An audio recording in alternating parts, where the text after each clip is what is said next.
Les données de ces instruments ont augmenté l'analyse des échantillons physiques, permettant à l'équipe de valider des modèles informatiques, de créer des reconstructions environnementales, de fournir des profils de température interne et de donner un aperçu du moment de la perte de charbon.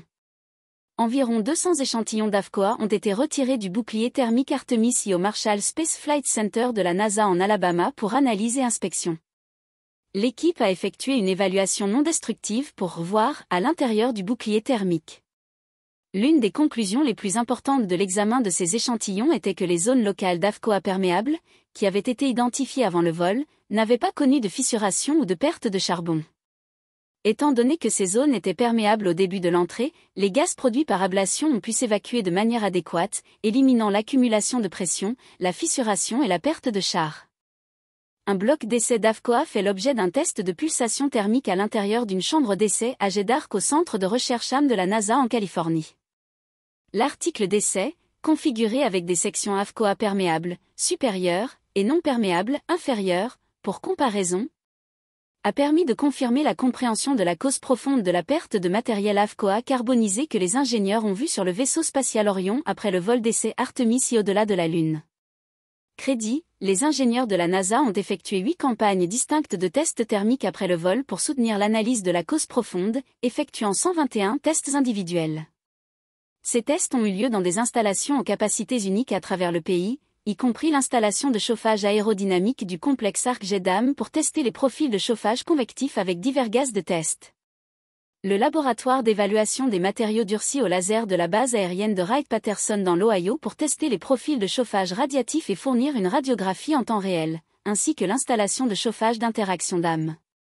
Pour tester les profils de chauffage convectif et radiatif combinés dans l'air à grande échelle.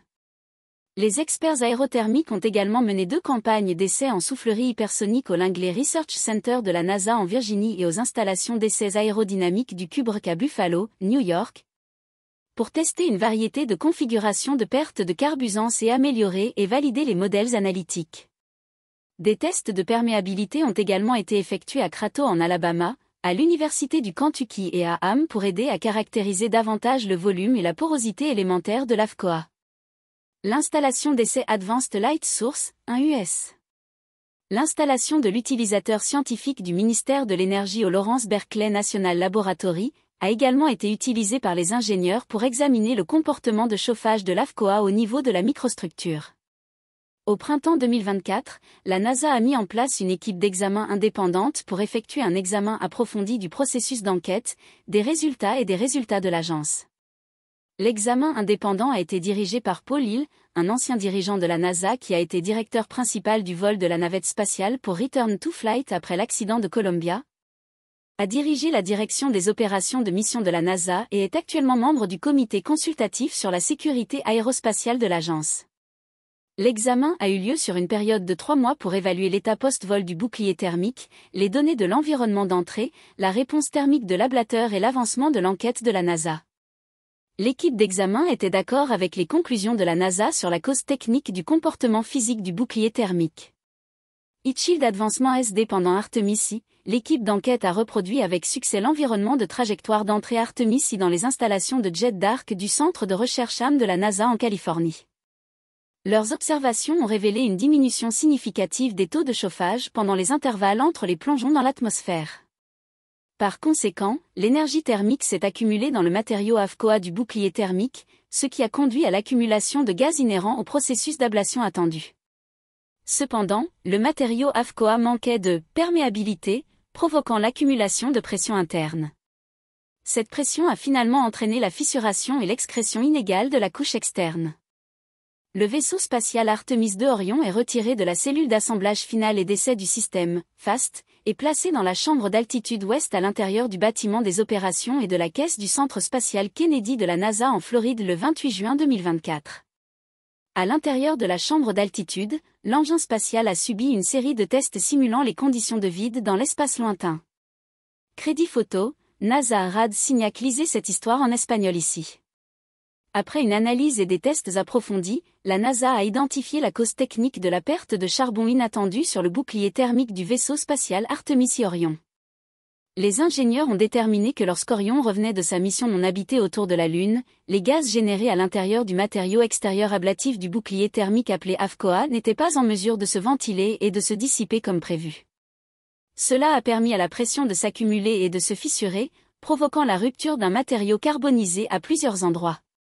Nos premiers vols Artemis sont une campagne d'essai, et le vol d'essai Artemis y nous a donné l'occasion de vérifier nos systèmes dans l'environnement de l'espace lointain avant d'ajouter de l'équipage lors de futures missions, a déclaré Amy Katria, administrateur associé adjoint, bureau du programme Moon to Mars, siège de la NASA à Washington.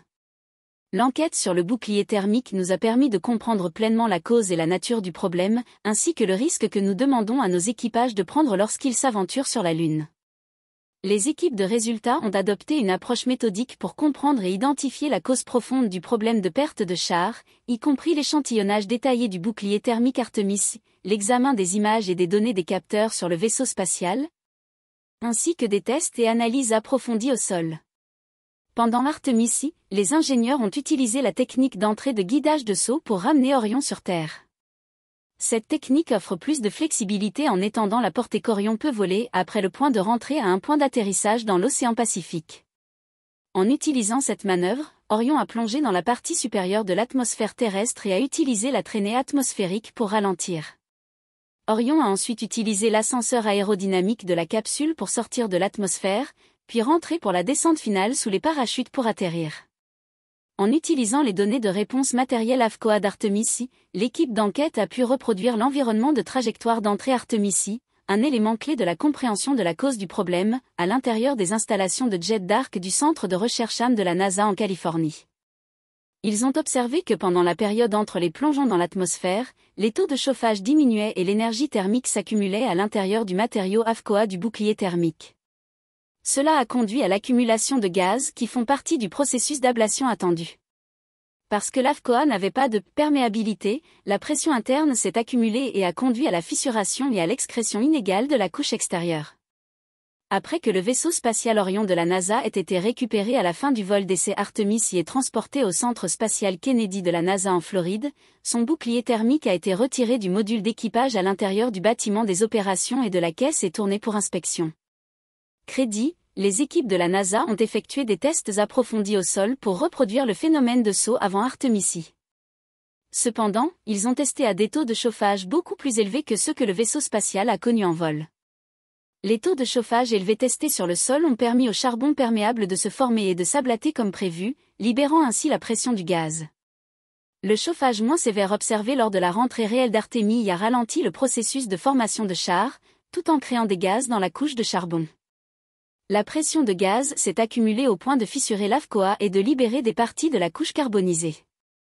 Les récentes améliorations apportées à l'installation à jet d'arc ont permis une reproduction plus précise des environnements de vol mesurés Artemis, de sorte que ce comportement de craquage a pu être démontré lors d'essais au sol. Alors qu'Artemis n'était pas équié, les données de vol ont montré que si l'équipage avait été à bord, ils auraient été en sécurité. Les données de température des systèmes de modules d'équipage à l'intérieur de la cabine étaient également bien dans les limites et se tenaient stables au milieu des années 70 Fahrenheit. Les performances thermiques de l'écran thermique ont dépassé les attentes. Les ingénieurs comprennent à la fois le phénomène matériel et l'environnement avec lequel les matériaux interagissent lors de l'entrée. En changeant le matériau ou l'environnement, ils peuvent prédire la réponse de l'engin spatial. Les équipes de la NASA ont convenu à l'unanimité que l'agence peut développer une justification de vol acceptable qui assurera la sécurité de l'équipage en utilisant l'actuel bouclier thermique Artemis II avec des changements opérationnels à l'entrée. Processus d'enquête de la NASA. Peu de temps après que les ingénieurs de la NASA ont découvert l'état du bouclier thermique Artemis, l'agence a entamé un processus d'enquête approfondi, qui comprenait une équipe multidisciplinaire d'experts en systèmes de protection thermique, aérothermodynamique, tests et analyse thermique, analyse de stress, tests et analyse de matériaux et de nombreux autres domaines techniques connexes. Le Centre d'ingénierie et de sécurité de la NASA s'est également engagé à fournir une expertise technique, y compris l'évaluation non destructive, l'analyse thermique et structurelle, l'analyse de l'arbre de défaut et d'autres soutiens aux tests. Nous avons pris notre processus d'enquête sur les boucliers thermiques extrêmement au sérieux, la sécurité de l'équipage en tant que force motrice de l'enquête, a déclaré Howard, au directeur du programme Orion, Johnson Space Center de la NASA à Houston. Le processus était vaste. Nous avons donné à l'équipe le temps nécessaire pour enquêter sur toutes les causes possibles, et ils ont travaillé sans relâche pour s'assurer que nous comprenions le phénomène et les mesures nécessaires pour atténuer ce problème pour les futures missions. Le bouclier thermique Artemis y a été fortement instrumenté pour le vol avec des capteurs de pression, des jauges de contrainte et des thermocouples à différentes profondeurs de matériaux ablatifs. Après que le vaisseau spatial Orion de la NASA ait été récupéré du vol d'essai Artemis et transporté au centre spatial Kennedy de la NASA en Floride, son bouclier thermique a été retiré du module d'équipage à l'intérieur du bâtiment des opérations et de la caisse et tourné pour inspection.